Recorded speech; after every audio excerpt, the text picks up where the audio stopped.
Let me be very clear from the outset about what actually happened in Beijing, because beneath the polite language of press conferences and the carefully staged smiles for the cameras, this agreement represents a strategic pivot with consequences that go far beyond canola tariffs and electric vehicles. Speaking as an independent geopolitical commentator, this must be examined through the lens of power, leverage, and long-term alignment, not through the softer vocabulary of trade optimism. What Canada has done here is not simply normalize a trade dispute. It has chosen to reposition China as a partial counterweight to the United States at a moment of deep global economic and security fragmentation. And that choice matters. The Carney government is presenting this as a reset. But resets are never neutral. When a country resets a relationship with an authoritarian power like China, it is implicitly recalibrating what it is willing to tolerate, what it is willing to overlook, and what risks it is prepared to absorb. Canada is ending a trade conflict that it helped create when it aligned itself with Washington on punitive tariffs against Chinese electric vehicles.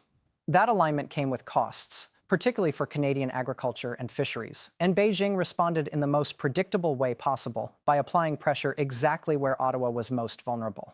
What we are seeing now is not reconciliation born of goodwill. It is the result of pressure working as designed. Canadian officials are emphasizing the removal of tariffs on canola meal, seafood, peas, and the reduction of duties on canola seed as if these were unilateral victories. They are not. In exchange, Canada is reopening its market to Chinese electric vehicles at controlled but meaningful levels and at tariff rates far below what existed only a year ago. This is classic Chinese statecraft: accept short-term concessions in order to secure long-term industrial and strategic footholds inside foreign markets. Beijing is not interested in a temporary commercial win. It is interested in re-establishing structural presence in sectors that will define future economic and technological power. Much attention is being drawn to the fact that EV imports will be capped and limited in scope. We are told this represents only a small share of the Canadian auto market, that it mirrors earlier import levels, that it will bring affordability to consumers and investment into supply chains. All of these arguments miss the central issue. Chinese EV manufacturers are not merely exporters operating under normal market conditions. They are extensions of a state-directed industrial system built to dominate future transportation markets. Allowing them back in, even under caps, is not a consumer pricing decision. It is a structural decision about who sets standards, who controls scale, and who ultimately dictates market terms over time. At the same time, the political messaging coming out of Ottawa is revealing. When the Prime Minister declines to reaffirm his earlier characterization of China as a primary security threat, that is not a rhetorical accident. It is a signal. Engagement, we are told, will be narrow and calibrated to interests and values. But history suggests that economic engagement with Beijing rarely remains narrow. It expands, it entrenches, and it creates domestic constituencies invested in preserving the relationship regardless of China's behavior elsewhere. Once those interests are embedded in supply chains, jobs, and regional economies, they become political constraints. There is also a deeper strategic narrative at work here, one that Canada is not fully articulating but that Beijing understands very clearly. This deal is being justified in part as insulation from American unpredictability. The Prime Minister has openly suggested that Canada's relationship with China is, in some respects, more predictable than its relationship with the United States. That statement alone should give you pause. Predictability from China exists only so long as you remain useful and compliant. The moment leverage shifts, predictability disappears. This is not speculation. It is a pattern visible across multiple regions and multiple disputes. This agreement is being hailed as the beginning of a new era, but new eras are not defined by press releases. They are defined by second and third order effects. What happens when Chinese EVs begin to apply sustained pressure on domestic manufacturers? What happens when Canadian agriculture once again becomes dependent on a single dominant buyer? What happens when future disputes arise over security, human rights, or foreign interference and economic retaliation is once again placed on the table as an instrument of policy? These are not theoretical questions. They are patterns we have already seen across Europe, Australia, and parts of Asia. What Canada is testing here is a strategic hedge, a bet that economic pragmatism can coexist with unresolved security tensions. That bet may buy short-term relief and political breathing room, but it also narrows future options. Once supply chains, employment, and export revenues are re-entangled with the Chinese system, disentanglement becomes harder, not easier. That is the real cost embedded in this deal, and it will not show up in quarterly trade figures. What makes this moment particularly consequential is the broader international context. Other Western governments are also heading to Beijing. Others are recalibrating, hedging, and diversifying in response to uncertainty about American policy. China sees this opening very clearly. It sees a chance to reassert itself as an indispensable economic partner at precisely the moment when confidence in American consistency is being questioned. Canada's move fits neatly into that pattern, whether Ottawa intends it to or not. This is not a story about trade. It is a story about alignment, about leverage, about the slow accumulation of structural dependencies that only become visible when they start to constrain political choices. Canada is not abandoning the United States, but it is signaling that alignment with Washington carries costs it now wants to hedge. From Beijing's perspective, that is already a strategic success. The real question is not whether this deal produces immediate economic relief. It almost certainly will for certain sectors. The real question is whether Canada has just traded short-term stability for long-term strategic exposure. Because in geopolitics, success is not measured by reopening trade this quarter. It is measured by whether you have more or less freedom of action when the next crisis arrives. And that is a question this agreement has not answered. It has only postponed it. To understand what just happened between Canada and China, you have to stop thinking in the language of trade and start thinking in the language of leverage. Beijing did not retaliate against Canada simply to express displeasure. It retaliated to teach a lesson. When Ottawa aligned itself with Washington's tariffs on Chinese electric vehicles, China responded asymmetrically, targeting agriculture and fisheries because those sectors are politically sensitive, regionally concentrated, and export dependent. That was not coincidence. That was strategy. And when you watch Canada now unwind those tariffs under pressure, you are watching a real-time demonstration of how effective that strategy has been.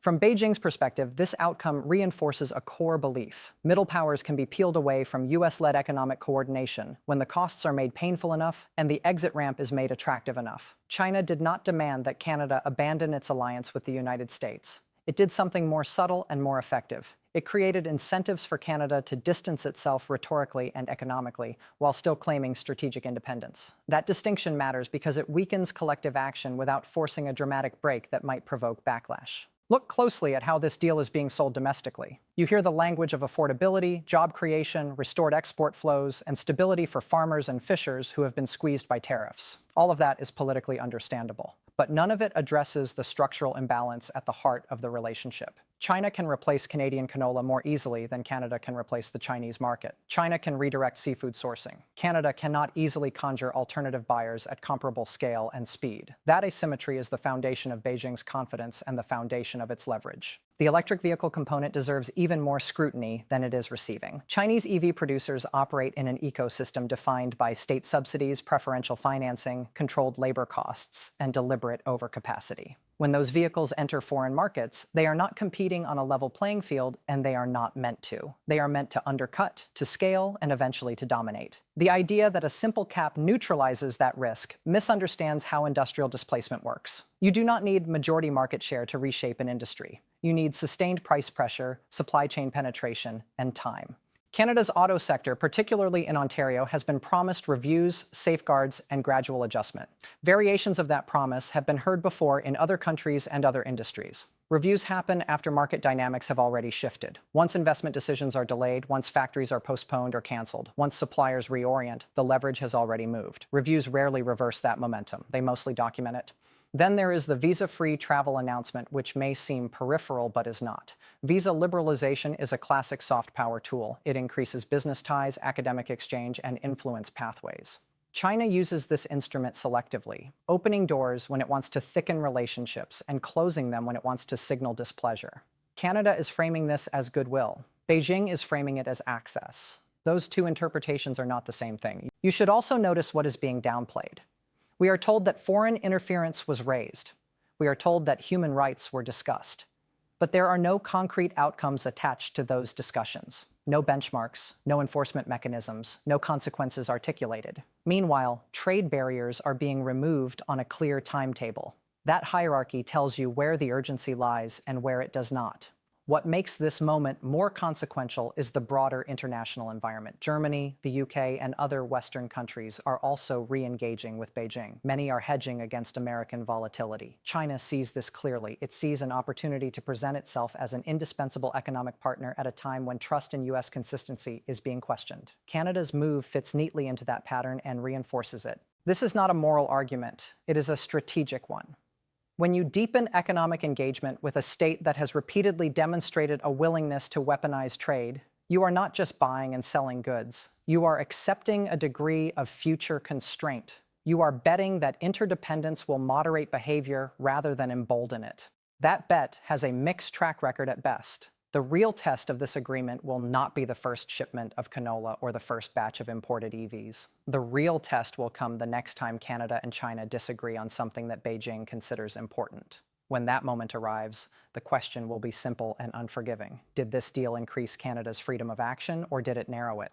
To answer that, you have to think like a system that treats economics as an instrument of state power, not like a system that treats economics as a compartment managed by trade officials. Beijing does not separate trade from security in its strategic thinking. If Ottawa believes it can do so indefinitely, it is likely to be disappointed. There is also a signaling effect to Canada's allies that should not be ignored. By implying that alignment with the United States is more risky or less predictable than engagement with China, Ottawa is sending a message, even if it does not intend to. In Washington, that message will not be heard as pragmatism. It will be heard as hedging. And in a political environment where U.S. policy is already more transactional and more conditional, that perception carries its own risks. The deeper lesson Beijing will take from this episode is not about canola or EVs. It is about coercion. It will learn that targeted pressure works, that democratic governments struggle to absorb pain in politically sensitive sectors, and that market access in strategic industries can be regained without changing fundamental behavior, simply by applying enough pressure in the right places. That lesson will not stay confined to this dispute. It will become part of the playbook for the next one. And that brings us to the most dangerous dynamic of all: dependency. Once export flows are restored, once pain is relieved, stakeholders reemerge. Farmers, logistics firms, processors, provincial governments all begin to treat the Chinese market as normal and necessary again. When the next crisis hits, those voices will not argue for resilience or strategic distance. They will argue for accommodation. That is how economic leverage becomes political leverage, and political leverage becomes strategic constraint. There is a temptation in moments like this to confuse movement with progress. Tariffs are lowered, markets reopen, press conferences are held, and governments declare success. But in geopolitics, success is not measured by whether trade flows resume this quarter. It is measured by whether a country has more or less freedom of action when the next crisis arrives. That is the only metric that really matters. And it is the metric this agreement puts at risk. The Canadian government is framing this deal as pragmatism, as risk management, as diversification away from over-reliance on the United States. On the surface, that sounds reasonable.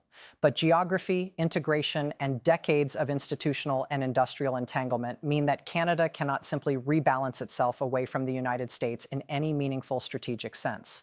China can buy Canadian commodities. It can sell vehicles. But it cannot replace the security umbrella, the intelligence sharing architecture, the defense industrial links, and the deep market integration that define Canada's real strategic environment. A hedge that ignores those realities is not a hedge. It is a gamble. The timing of this shift also matters. This is happening at a moment when multiple Western governments are under economic and political pressure, and when Beijing is actively trying to rebuild access and legitimacy after years of confrontation. The steady procession of leaders traveling to China is not just about trade. It is about domestic political management. Leaders want relief from inflation, relief from disrupted markets, relief from industrial strain. Beijing is offering selective relief in exchange for strategic openings. That is not diplomacy as partnership. It is diplomacy as leverage. The Canadian messaging around this has been dangerously casual, especially when it comes to the United States. Suggesting that China is more predictable than Washington may play well in certain domestic political circles, but in Washington it will be heard very differently. It will be heard as justification for drifting. And in an environment where U.S. policy is already more transactional, more skeptical of allies, and more willing to apply pressure, that kind of narrative invites consequences. Not necessarily immediate ones, but real ones. There is also the technology and data dimension, especially in the electric vehicle sector, that is being treated far too lightly. Modern vehicles are not just mechanical products. They are software platforms on wheels. They generate location data, behavioral data, connectivity data. They integrate into charging networks, logistics systems, and urban infrastructure. The question is not whether every imported vehicle represents a security risk. That would be a simplistic and unserious claim. The real question is whether increasing dependence in such a strategically sensitive sector is wise at a time when technology and national security are becoming inseparable. Tariff caps and review clauses do not answer that question. They postpone it. The same logic applies to agriculture and resource exports. Once producers become re-entangled with a single dominant buyer, economic logic begins to shape political behavior. The next time a dispute arises, the argument will not be about sovereignty or long-term resilience. It will be about jobs, incomes, and the immediate cost of disruption. That is how leverage works. It does not announce itself as control. It presents itself as necessity. One of the most dangerous illusions in international politics is the belief that economic interdependence automatically produces moderation. Sometimes it does, often it does not. In relationships where one side has significantly more options than the other, interdependence becomes asymmetric. And asymmetric interdependence is not a stabilizer. It is a pressure point. China has demonstrated repeatedly that it is willing to use those pressure points when it suits its strategic objectives. This agreement will not reveal its true consequences this year or next. It will reveal them the next time Canada is forced to choose between defending its security interests and preserving access to a critical export market. It will reveal them when industrial pressure mounts in the auto sector and voices argue that reversing course would be too disruptive, too expensive, too risky. It will reveal them when allies ask for coordination and Ottawa hesitates because the economic costs feel too high. At that point, the debate will no longer be about tariffs or trade balances. It will be about whether Canada has more or less room to maneuver than it did before this deal was signed. And that is the only outcome that really counts. Beijing understands this dynamic perfectly. It does not think in compartments. It does not separate economics from security or trade from strategy. It plays a comprehensive game. The danger for Canada is not that it is engaging with China. Engagement is inevitable. The danger is that it is doing so while convincing itself that the relationship can be neatly bounded and managed in isolation from broader strategic realities. History suggests that such boundaries rarely hold under stress. There is also a broader systemic effect. By showing that targeted economic pressure can produce political and strategic concessions without any fundamental change in behavior, this episode encourages more of the same. It teaches that coercion works. That lesson will not be lost on Beijing, and it will not be limited to this bilateral relationship.